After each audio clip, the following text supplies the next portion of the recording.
Welcome back, gals, guys, and everyone else. I'm Hayze, this is Armoured Brownies, and today we are going to carry on working on Vetra. And I say carry on working, I mean carry on bringing you through the process that I went through to make our favourite Turian... Vetra Nyx, who came here specifically to introduce herself for us, which is nice. So, last time we went through how we made the feet. And we will get through to the painting stage later, I promise. But since we painted the whole thing at once, we want to talk about how it's all made first. And I think this episode is probably going to be the most valuable for people who are just interested in the act of cosplaying more than they are interested in how Vetra specifically was made. Because this is where I had a breakthrough in how to approach my cosplay making, and I would explain this as we go because I am a chronic over planner and I would not have arrived at this finished product had I approached it in the exact same way that I approach my other projects. But here it is, the full torso, painted, assembled and ready to wear, and we are going to go through how we got to this stage of this piece of cosplay. So let's see, where do we start?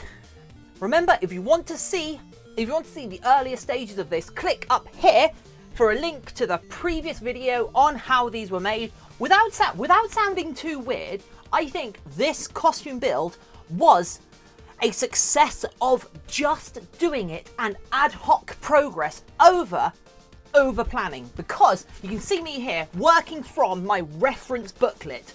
We have the character reference sheet cut into pieces here, and I spent time copying that out onto another sheet of paper so I could plan things out. But when I came to just build the armor, I decided, right, I'm going to, instead of trying to plan everything out, pattern everything out, I'm just going to draw out the profile, i.e. how far from the chest we want to go, how far over the back we want to go, and just figure out the outline of it and work out everything else backwards from there. It's a approach that I kind of came to call, in my own head, ad hoc foamsmithing. I'm sure there's an actual term for it when it comes to project management, but you know what? I'm not a project manager. So we take our foam floor mats, our EVA floor mats, and to cut these, of course, you want to make sure you've got a sharp scalpel and some straight edges. My straight edges were in use by some of my other geeky hobbies, where the magnets on the bottom of these models made my metal rulers a fantastic place to store them whilst they're being painted. So I had to transfer them off my nice long 45cm ruler, or was it a meter long ruler? I can't remember. It's over there, but I'm trying to talk to you lot right now, and we are progressing this build instead of getting down into the minutiae. So first off, I wanted to cut off the edges, because these twiddly edges on the end where the mat would usually align aren't useful for this build. Now, we also use plasterzote of various thicknesses for this, because the only EVA floor mats I've been able to find are 10mm thick. And whilst that is good for a lot of things, it's not good for everything. A lot of these bits want to have thinner pieces in, so we use plasterzote bought from other sources. And yes, there are other types of EVA foam from other sources, and you can get them all over the internet. And now, because I know myself, and I don't trust myself with brand new sharp scalpel blades, I wrap a couple of the tips of my fingers in masking tape so I don't cut my fingers off again. No, kidding. So, the profiles I was talking about, here you can see me cutting random curve bits in the foam, and then I cut strips out of the foam, lots and lots of strips. They're about 2 or 3 centimeters thick, maybe an inch thick for our non-decimalized friends, and we just cut a bunch of strips of as long as the square of Ava foam we have is, and then we spend a little bit extra time cutting some more curves and profiles from our sketches, ones that we're happy with, knowing that that is the front of this bit and that is the front of the back. The front of the back of the front. What? But you know what I mean. To make sure from the side, because in a second we are going to glue these strips together as a cage. What do I mean by that? How am I caging a cosplayer? Because we cannot be contained, because we are creatures of pure enthusiasm and powered by tea. Although, to be fair, I've had way more coffee today than I've had tea. Is it noticeable? Anyway, so here you can see me starting to glue together the first parts of the cage. So we have our dress form. This is a size 14 to 16 dress form. It was £18 on eBay, so it is perfect as almost a crafting material of itself. And you can see how I have actually duct taped parts of these pieces of foam together, and I duct tape them to this dress form as I go. I'm using duct tape, I'm using pins. At one point I used double-sided tape to stick the different parts of this to the dress form. And then once we have them in a nice position that we're happy with, we glue them together. We cut the ends off at the correct size, put contact adhesives on both sides, press them together, take them apart for a brief whilst the solvents evaporate, and then push them together again where they will stick forever. We also use a heat gun as well to make sure that the Avafoam gets a curve of its own, rather than just trying to rely on the fact that we are gluing it down at multiple points of contact around the curve of our body. As we go, we are cutting more strips out, and between the guiding strips at the top, the bottom, the front profile, the rear profile, we are then filling them in support structure. Now, this isn't so much support structure as in it will make this entire thing more solid. I mean, it will in theory. I haven't done it without it. This is my first time ever trying this, and it's gone and worked. But we just want to make sure that the entire thing is the overall correct shape, because when we put a strip around there, when we put strips down there, they affect the entire shape of it, because as you can see, we have panels over it. But I want to highlight this bit right here. This is one of the things I love about this ad hoc foam smithing, because here you can see me with the bit that goes around here. I actually cut it down after the fact. Once it's all glued, I realise it comes out too far. So I cut it out in the middle, cut a section off, put it together, see if that makes it the correct size, and if it doesn't, I cut it down a little bit more. And I'm not afraid to make bold cuts, because at the end of the day, foam is fairly cheap, so you are not too worried about, I want to say wasting this foam, but I mean to experiment as we go. And speaking of experimenting as we go, now that we have the basic cage for this body, we actually can start doing some ad hoc patterning. Ad hoc is going to be like our word of the day. We go back to that wonderful grease-proof parchment paper that we used for our legs. And you can see here I have pinned it to the frame.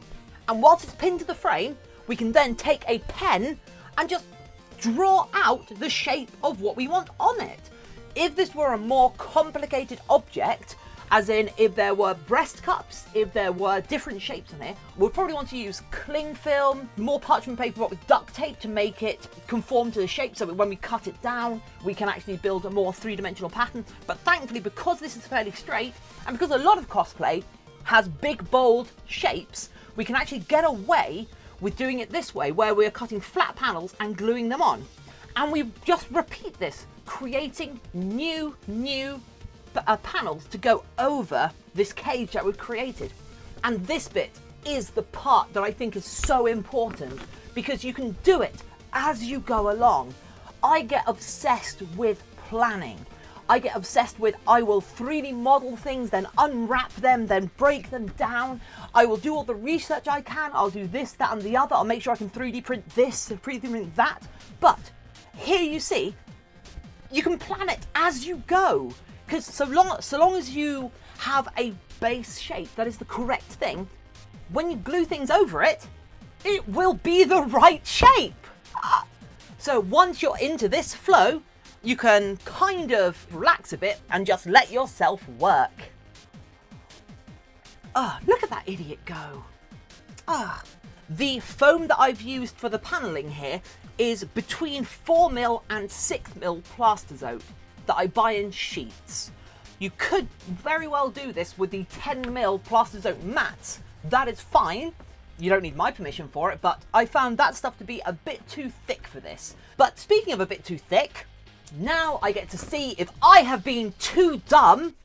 It's a joke, right? I actually made it in such a way that it will or won't fit. Using some duct tape, a little bit of jury rigging, we split open the side down here and then take it off this dummy, put it on myself to make sure it still fits. And thankfully, because I'm streaming it, I get to look at myself in the third person and I can see how well the whole thing fits. And oh my God, did I celebrate on stream, because I should definitely mention this entire build was on stream. There are members of my very small community who witnessed this build from start to finish, from the prosthetic to the foam to the painting to the very first time the whole thing was worn as a whole.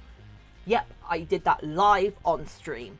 Well, I went outside to actually get changed. The very first time anybody who wasn't me got to see it was on stream. So now that we are confident that the entire thing fits, we can get on with fitting more things to it. Now, as we've gone, we have made mistakes. A lot of the mistakes we will be cleaning up as we go along, in the vein of the ad hoc Foamsmith build. Where certain panels didn't quite match up, we go through and just use the gap between them as the pattern for the foam we are going to cut. How cool is that? And then we just glue them in, and we rely on the fact that future us will solve the problem. And by that I mean we will be filling it in with our flexible decorator's filler.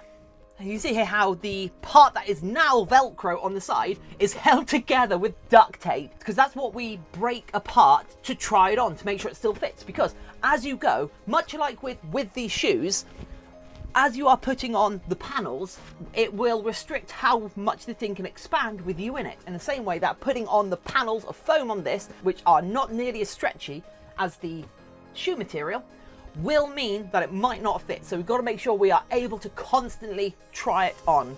One thing to mention, here you see me actually using a different colour of Plasterzote for the central panel on the back. I use this because I ran out of the black stuff of the correct thickness for the panels. But that's okay, because this entire thing is going to be painted in such a way that the starting material is going to be entirely hidden. It doesn't matter what colour you're using. If you've got access to black, white, red, blue Plasterzote, anything you can scrounge together, you can use that.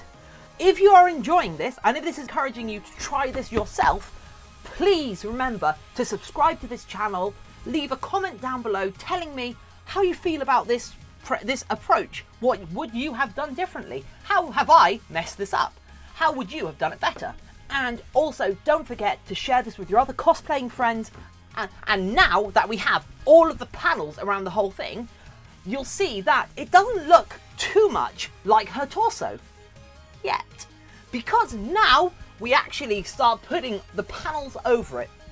This is another issue of ordering. Much like before, I like my buzzwords. Where we think about the order of layering things on top of each other to create the depth and the shapes. Because we are not going to try and make a 3D object out of folding foam in the correct way to make this lip here, to add these onto it. No, we're just going to layer it up and up and up. So you can see here, we're doing the exact same thing. We are creating patterns using parchment paper across our foam, and then using that as a guide to cut it out of our foam and then gluing it to it. One thing I actually want to highlight is the idea that you've got to think about how you use this floor mat foam, because it has this checkered design on it. And in my opinion, just an opinion, I think if you allow that to show on your cosplay, it almost betrays the cosplay's origin. And if you're able to hide that to your best of your ability, it will make the entire thing feel a lot more authentic because it isn't immediately identifiable as just being foam. So here you can see for the ridge where this thick bit of foam representing this V juts up above the collar here, we actually back it with some more of this foam. So this is 20 mil thick here, but if both of the textured faces of this are pressed against each other, they cancel each other out. It's basically its own antimatter foam. For what little planning I did, I decided to take some details, Vetra's chest plate, that actually, presumably, I can kind of infer from viewing it, are supposed to be the clasps around the side of the costume, which are these bits. They go down, swoop around, and go back. So I decided whilst making it that I would actually use these to hide the Velcro, which would be the thick way that we actually connect it. And I've also left a fairly generous length of Velcro here, so it can account for Christmas? Yeah, the euphemism we're going with is Christmas. So now we get to do the big 3D parts. And again, we are creating the patterns as we go along. And for these big parts at the back, it's a little bit more important that we use something like the heat gun to bend them so that they hold their shape, because the larger the piece, the more pressure it will put on everything else. And if we don't bend these and make sure these have a natural bend of their own, they will try and pull everything else out of shape, because the amount of flex they will have in them, the amount of spring action they'll have in them, will overpower the spring action of the other parts. Now it gets a little bit more complicated, because we could carry on layering this out and out and out to get this raised 3D effect on here, because this has some bulk to it. What we do instead is we pattern it out, and then we with a heat gun add some concave shape to it. So there is an air gap under here, along with an air gap under here as well, because as you can see here, I literally just cut a rectangle of this, cut the ovals at the side, and glue it together, so we have that kind of back wheel. I don't know, it's a feature.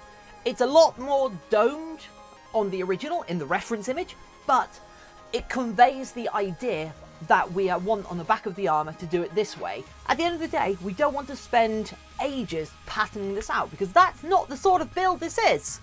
And I don't want to be the person that spends forever trying to arrange things and then never sorts it out, because that's who I was. But we are doing this in the correct order. So this bit goes first and the other bits go around it, because this is the central unifying point of this design. So here you can see me actually putting on this curved bit here. I have to be super careful about this because it has the elastic curve to it. It will try and unfurl itself unless you get it just spot on with the heating to get it into the right shape. Chances are it will still want to unfurl a bit, but you can counteract this by being a little bit more patient with your contact adhesive, because if you put the contact adhesive down on both sides and leave it for probably a little longer than you're comfortable with, you can then put them down and they will adhere perfectly straight away. It's a bit weird, really. Anyway, we carry on building details onto it. But you can also see here, as I go, I'm actually trimming down edges of parts that I have already glued down. Because as we kind of discover scaling issues as we go. For example, the bit you're seeing me lay down now, this tall bit at the back here, I actually originally put it on significantly taller. It looked absurdly tall, and I double checked the references, and whilst it does have a little jutty outy bit there, I do it too tall. So I'm not afraid to cut it down later. And then these bits, we just layer this up, and layer this up. One thing you can see with this panel that's going on, it's covering a really uneven top to the bit underneath it. But of course, we don't actually have to care about the finish of parts which aren't going to be on the top. And that's one of the benefits of doing this layer over layer technique, because because you can hide a multitude of sins in your build as you go. And now the extra details that we put on are hidden by my head. So you can see me putting down the multiple layers of thickness of foam that we actually use for the shoulders. Now the shoulders here are actually just super easy. They're literally just D shapes of foam glued in such a way that they are laminated over each other so they compress each other into shape. We don't even need to use a heat gun to hold these into shape because of the way they layer over each other. And then we actually, for extra support, glue them underneath these top details so all compresses and holds on together there. I did have to decide whether or not these bits were going to attach to the chest rig or the top of the arms, along with the big round part, this bit, of the arms. Now we get to the part where we solve all of the problems that we created in the past, the filling. For those who missed our previous video, here we are using this flexible jet decorator's cork. This stuff gets smoothed down with water. So if you're lucky enough to find an applicator just like this, it is fantastic, self-contained. These were £2. Whereas you can get things the same size and bigger for £1 or probably $1 over in America and put it in a corking gun. But that doesn't give you quite as much control as something like this because you can twist this to give you a different amount of filler. And we just go over where every different material joins. And I think that's kind of important. Where different bits of foam join, where you have different shapes joining, filling it in so they look like one coherent large piece is kind of key to getting that crisp finished surface. And speaking of crisp and finished, now we use our metal ruler, very important that it's metal, and a soldering iron to go over and put all of these straight line details in, as you can see me doing here. To be fair, half of these details could have been rendered in foam. We could have used ever shrinking thicknesses of foam, 2mm, 1mm, half mil. I have all those types of plasters and they are a nightmare as we go to create these different shapes. But why not just hint at the joins between different materials and then paint it in later? Because that's so much easier. And as you can see, it works, especially if we use painting effects to highlight where the materials join and make it look like different materials are joining. So now that we've gone over the entire thing with our heating tool, we can now move on to basically refinement. Ha! Oh, I remember this time I was getting so excited you would not believe. I was beside myself on the stream. It was amazing. As I'm going over this, you can see me sanding the edges. I have a little sanding block that I've made and I'm sanding the edges down. I also go over it with a Dremel just to take these really sharp edges off to give the whole thing a more lived-in look and a more natural appearance, because most edges on objects and clothing and armor are not straight right angles. They have a radius to them. It might be a small radius, but it makes the whole thing look a lot nicer. And you can do that with 180 grit sandpaper, going 180, 260, 340, 400, and blah, blah, blah, and just sand your way down until it's quite nice. And then use a heat gun to deburr stuff, so you burn off the little burrs that you create. Or you can use a Dremel to just go over the edge, go over it perpendicular to the angle, and then go over it at 45 degrees to that angle that you've just cut off, so you can try and create your radius. And then you can just go over with your fingers and a bit of sandpaper to get the edges all quite nice. And there we go. That is what the final pure foam build of this armor looked like. And that left us with a perfect point to then go and make other parts of this armor. Because once you have the central focus point of your entire build built, you can use that to scale everything else. Probably not doing the foam build itself justice by showing you the final painted version here, but that's how we got to this bit, and I hope that's inspired you and removed the barrier to entry for some of you to try a big dumb foam build like this yourself, because this came together really quickly by my metrics. It was only a few weeks worth of work to get this done, and by weeks I mean a couple of nights a week on stream at 2 or 3 hours a time. Anyway, thank you so much for joining us. Here is a sneak peek of the next video where we'll be doing the arms and other various accessories all out of foam. So thank you for joining us, and I will see you again next time. Bye!